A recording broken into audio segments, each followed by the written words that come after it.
opportunity that the dreamers of the past never knew.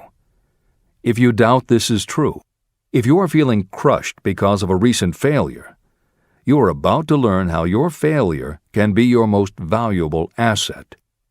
Almost everyone who succeeds in life gets off to a bad start and passes through many heartbreaking struggles before they arrive. The turning point in the lives of those who succeed usually comes at the moment of some crisis, through which they are introduced to their other selves. Editor's comments. Napoleon Hill's concept of the other self is mentioned elsewhere in Think and Grow Rich, but he does not comment on it extensively. The following elaboration is taken from his later writings.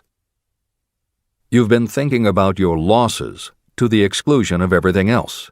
The more you concentrate on them, the more you attract other losses. Stop thinking about them, and make up your mind that you are going to benefit from your experience. Whatever personal obstacles you face, you must start getting to know that side of your personality that knows no obstacles, that recognizes no defeats. Cultivate a friendship with the other you, so no matter what you're doing, you are allied with someone who shares your goals.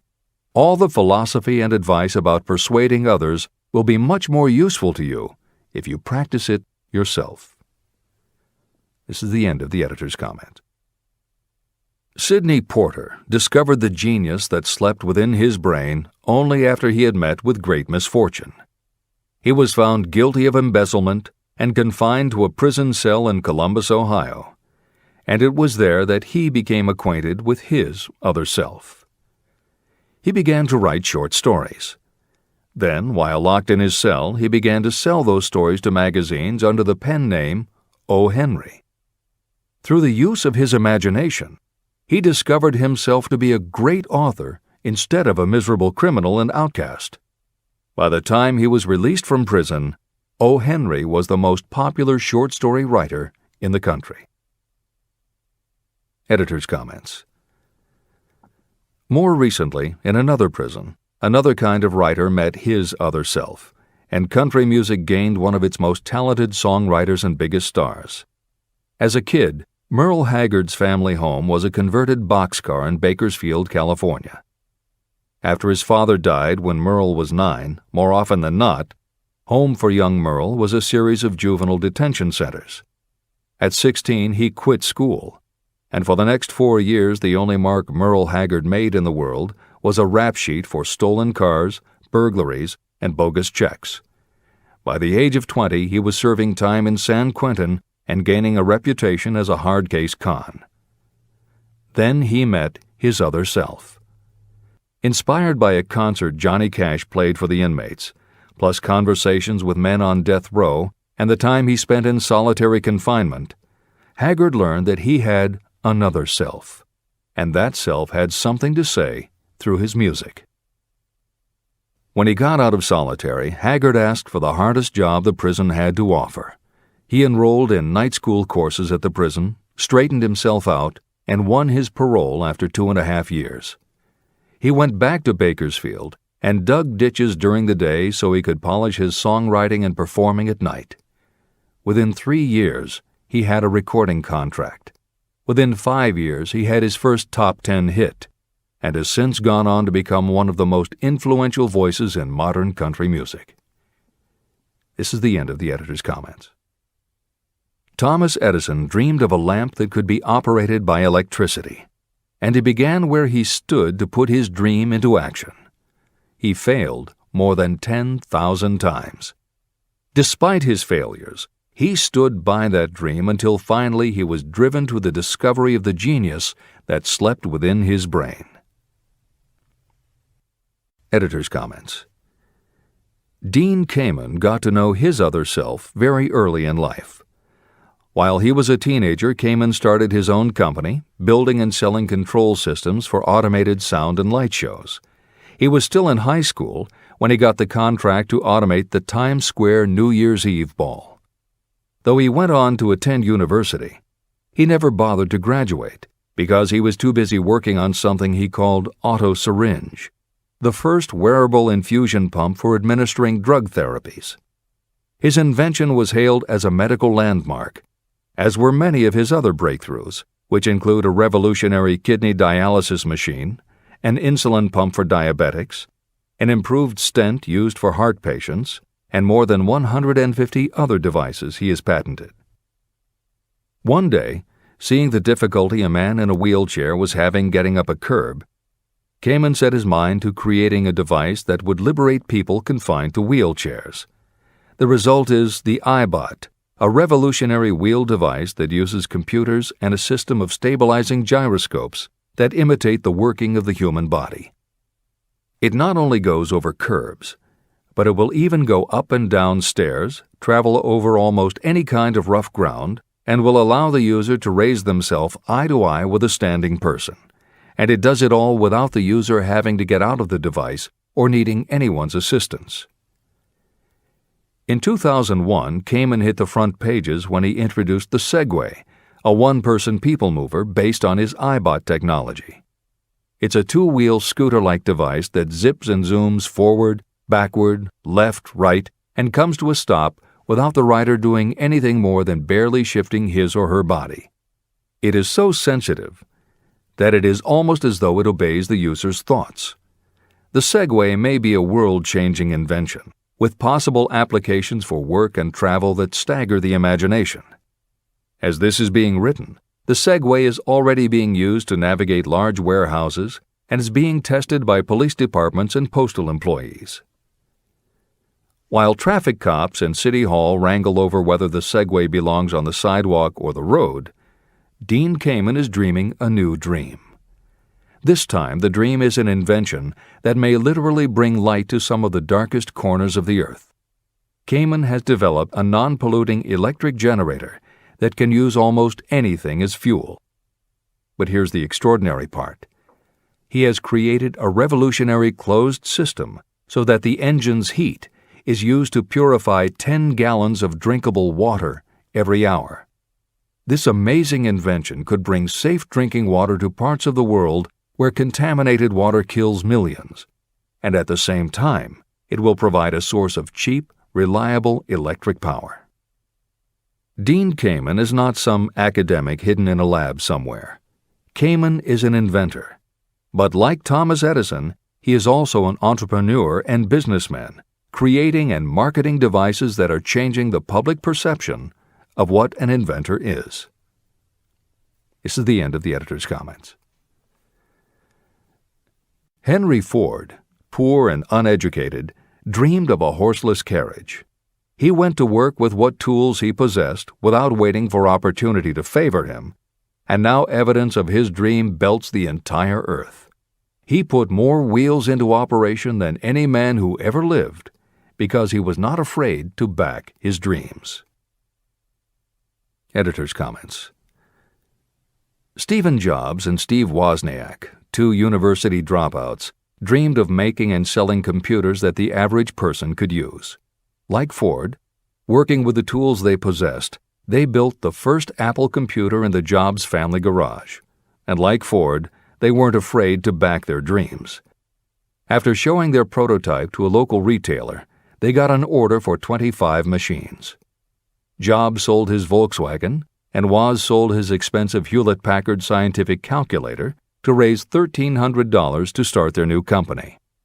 They took the money, convinced the local electronics suppliers to grant them a line of credit, and started production of the Apple I. They revolutionized the computer hardware and software industry.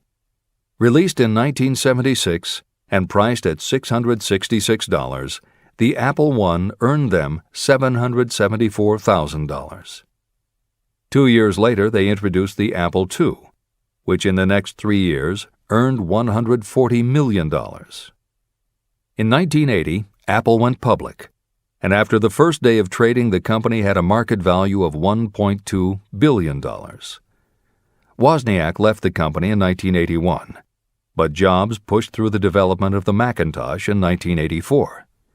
In 1985, Jobs left too, but in 1998 he came back to Apple to revitalize the floundering company with the creation of the iMac computers, the animation company Pixar, the iPod, and iTunes.